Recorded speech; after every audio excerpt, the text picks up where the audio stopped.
with the winning connections of Ms. Direction, winner of the Breeders' Cup Turf Sprint. Quite clearly, the interview room has turned into the jungle now. We have left to right Mike Smith, Alex Solis Jr., who was instrumental in the purchase of Ms. Direction, Jim Rome, who is obviously very well-known television, sports, and radio commentator and talk show host, and a very happy guy, I have to imagine, right now. Next to Jim is trainer Mike Pipey, and also one of the other owners, Mr. Strauss. Gentlemen, congratulations. And I guess I'll start with you in the middle, Jim. You make no bones about your passion for thoroughbred racing on your various programs, but this has to have topped by quite a distance anything you've ever achieved or experienced up to now. Just what are you feeling as you sit here basking in the victory? You know, I'm still numb. I'm really numb. I'm having a hard time believing that just happened and that she came back and won that race. I said that to Alex, and he said, "What are you talking about? Why is that so surprising to you?" I talked to Bobby Flay on my radio show earlier in the week, and I said to him, "You've been there before. You know what it's like." And he said, "I'm here to tell you that outside of the birth of my daughter, it was the single most exhilarating moment of my entire life." I would say the same, but I'm too numb to even know how it feels. If you were to ask me tomorrow, I think I'd have a better idea, but I've got a feeling my answer might be pretty close to his. Well, we'll be sure to tune in and find out how it feels a day or two later. Mike, those down-the-hill grass races are always a scramble, but this one seemed like, with the 14 horses, even more scramble than normal. It seemed like you had kept her forward, and then turning for home, she swung out and maybe lost a couple of spots and then came on like a locomotive late. Could you just take us through the trip? Yeah, got away extremely well, actually. She broke really, really well, and then the race was on. You know, this is a Breeders' Cup, and everyone goes. You know, we were heading over to the right, and everyone really picked it up at that point. And then as we headed back over to the left, they hit another gear again, and at that point, they got away from me a little bit, and I was a bit concerned, but I just kept telling myself, as fast as Misdirection is, and they're that far in front of me, they got to be going too quick. That just kept going through my head. And, you know, she kind of gathered herself up just before we hit the dirt, and she really hit the dirt running. I think that was a big key. A lot of times they hit the dirt and scramble. She actually hit the dirt and got a hold of it extremely well, and it just shot her across onto the grass, and she was in her best stride right at the wire, to be honest with you. She could have won a mile today. Mike, it was apparent just from reading the past performances that Ms. Direction enjoyed racing down the hill here. Still, 5.5-month layoff, stepping up against top company and against males. What was your confidence level going in, and what, if any, were the challenges in getting her up to the race? We actually, weren't quite sure. We had talked, and Alex had pushed me about a month ago, a little bit more than that. He says all the good colts that were the top contenders, even out here in California, were starting to get hurt, and he said, we need to start thinking about this race, and that's all I needed to hear to start putting her in gear, And then a prep race wasn't in my mind. I've always had good luck and had good owners that can take their time, let me do my job and do what I need to do to get a horse ready. It's the easiest thing in the world when you're pointing for a race and you know where you're running, So I have an assortment of great owners, and they let me do what I need to do. And from that standpoint, I was content with not having the layoff race before this race and just bring her straight off workouts into this race because I knew she'd run well fresh.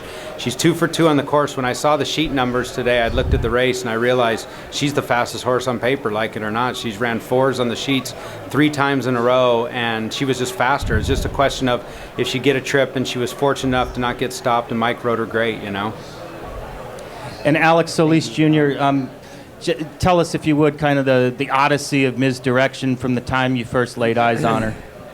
The first time I saw her was at Keeneland September, and I liked her a lot, but my partner Jason Litt deserves all the credit on that one. I thought she was a little heavier in the shoulder area. I said, I'm going to wait on her, but we'll buy her for someone else, for this partnership, actually. And Jason said, I'm going to go ahead and buy her. We vetted her, everything worked out, and the ownership who owned her before, they're getting a divorce, so they had to put her through a sale. And I watched her breeze at the farm. I said, this filly can really run. And I told Jason, and I said, I'm gonna buy her back. And so I was with Pipey, and I told Pipey, and we got her for $50,000. We actually paid more as a yearling. She had no reason to go to the 2-year-old sale. No one knew she was going, so she wasn't prepped. So I bought her from Justin Cassie back, and we sent her to California the next day. And then we were lucky enough. She broke her maiden second time out very impressively, and Mike gave Jim a call and said, you need to buy a piece of this filly, and the rest is history. We're here. All right, I'm sure a lot of people have questions. We want to get to them, so we'll start right here with Danny. Mike, did your familiarity with this course help as far as this race is concerned? Well, it certainly does. I mean, it's a little bit tricky, but to be honest with you, Mike, he left it up to me today. He put no pressure on me, and whatever I decided to do, he said, if you go to lead, that's fine with me. If you come from last, that's fine with me. If you get through on the fence, that's fine with me. If you want to go around, that's fine with me. Just do what you do. Just get her home, and that allowed me just to have the confidence in her and not have to worry about where I was at. I was really comfortable where I was at, to be honest with you. Looking at it, I mean, you'd think, how could you be comfortable there? But she was moving really well, and I felt great. And my hat's off to Mike, man. He did a tremendous job on getting her ready for this race. When your horse lined up, when your horse was there in the lined up next to Corporate Jungle, did that signal an omen for you, or were you a little nervous? When our horse lined up, no. The great thing about this horse is she's so honest and she's so tough. And like everybody has said, in a race like that, coming down that hill where it's just a free-for-all, you just hope to get a good break, you hope to get a good trip, you hope for some good racing luck. But end of the day, although I had concerns as to whether or not she was good enough, she is so tough and so honest. So no, I wasn't so concerned about who was on either side. We just wanted to get her in and get her out clean. Gentlemen, this horse was 20-1 morning line, went off 7-1. Did you hammer her at the windows? And you have a lot of tickets to cash. Let me speak for the clones. I love my clones, but they don't roll like that. They don't roll that heavy. I don't think my clones could get a horse from 20-1 down to 5-1. That's just. I love them, and they've got my back, but they're not. They don't roll quite like that. I think I've got a feeling that it was the people who knew that she was not a 20-1 horse, and they had looked at the numbers and they looked at the sheets and they knew she was live. Jim, you're on the other side of the microphone now. What about that? Weird, man. Weird. Really weird, but it feels really, really good. Really good. It's a great, great day. And, I'm really happy for Mike and Alex and my partner Bill Strauss and all the connections. Everybody loves Mizzy. It's hard to explain, but we're all in love with the horse. And to see her go out and run like that and to make up the ground she did, it feels great. And I'm really happy for everybody who put her in a position to have that kind of success, including Mike Pipey and his staff and those who found the horse. It's just an awesome, awesome day.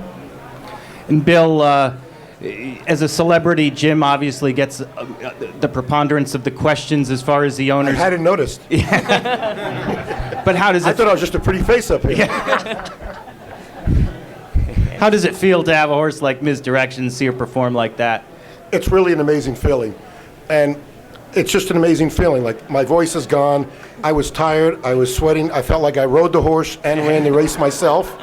It's just an exhausting feeling, but there is no feeling like it for that exact second. Yes, there's greater moments in your life, like when you marry my wife or the birth of my child. But in that instant, when that horse crosses that finish line in front, and the way she did it, you don't know till the last jump, there's just no immediate feeling in the world like that. And I don't know exactly who to direct this question to, Alex, Jim, Mike, or Bill, but Ms. Direction's only 4. She's obviously worth a lot more coming money back. now. Next year? Great. I want this feeling again and again and again. Yeah, there's Prince back here again next year. Well, the Breeders' Cup will be here, that's for sure. Well, just a terrific moment amongst many terrific moments this weekend. Mike Smith, Alex Solis Jr., Jim Rome, Mike Pipey, and Bill Strauss, congratulations on a breathtaking win by your filly, Ms. Direction. Thanks so much. Thank you very much. Man.